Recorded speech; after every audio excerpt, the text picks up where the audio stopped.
এখন বাজে রাত 11টা। তো এখন আমাকে প্রোগ্রাম দিয়েছে যে জিরাত ফ্যাশনে, তো সেখানে যাওয়ার উদ্দেশ্যে রওনা দিলাম। Guys, তো চলে আসলাম সেই জিরাত ফ্যাশনে। তো কাকা এখন কয়টা বাজে? 3:30। 3:30 বাজে।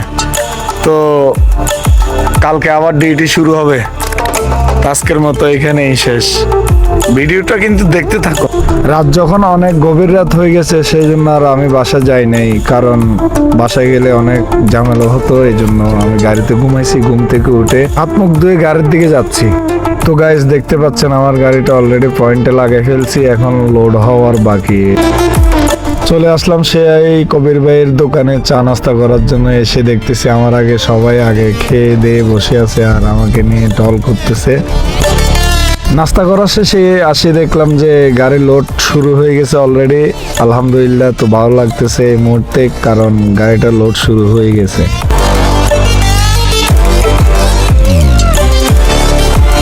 তো গাইস, দেখতে পেলেন আমার গাড়িটা অলরেডি লোড শেষ পর্যায়ে এবং কি শেষ হয়ে গেছে, কিন্তু চালানের বাকি আছে। চালানগুলো রেডি হইতে একটু সময় লাগতেছে।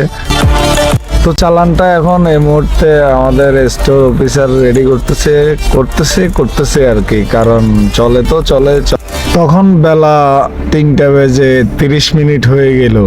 তো কিছুক্ষণ পরে চালানটা রেডি হয়ে গেল। এখন আমার সিগনেচারের সময়, কারণ এক্সপোর্ট হচ্ছে বাংলাদেশের জাতীয় সম্পদ, সেই জন্য আর কি সিগনেচার করা লাগতেছে। এখন আমার সবকিছু কমপ্লিট। দেখতেছেন আমার জন্য সিকিউরিটি চালান এন্ট্রি করে বসে রয়েছে। তো আমি বের হয়ে যাচ্ছি ইনশাল্লাহ। Staring down the barrel, waiting for the final gates to open to a new tomorrow, moving with the motion.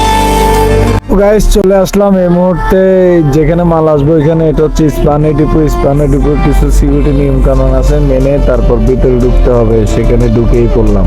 এখন যে চালানটা দেখতেছেন সেটা এখন আমি এন্ট্রি করতে হবে। এই মানুষটা এন্ট্রি করে দেবে, তো এটা আমি সিএনএফ কে জমা দেব। অলরেডি গাইস, দেখতে পাচ্ছেন আমার হাতে চালানটা এন্ট্রি হয়ে গেছে। এখন চালানটা সিএনএফ কে জমা দেব। তো এই ছিল আজকের এক্সপোর্ট কিভাবে লোডিং হয় সে ব্যাপারে।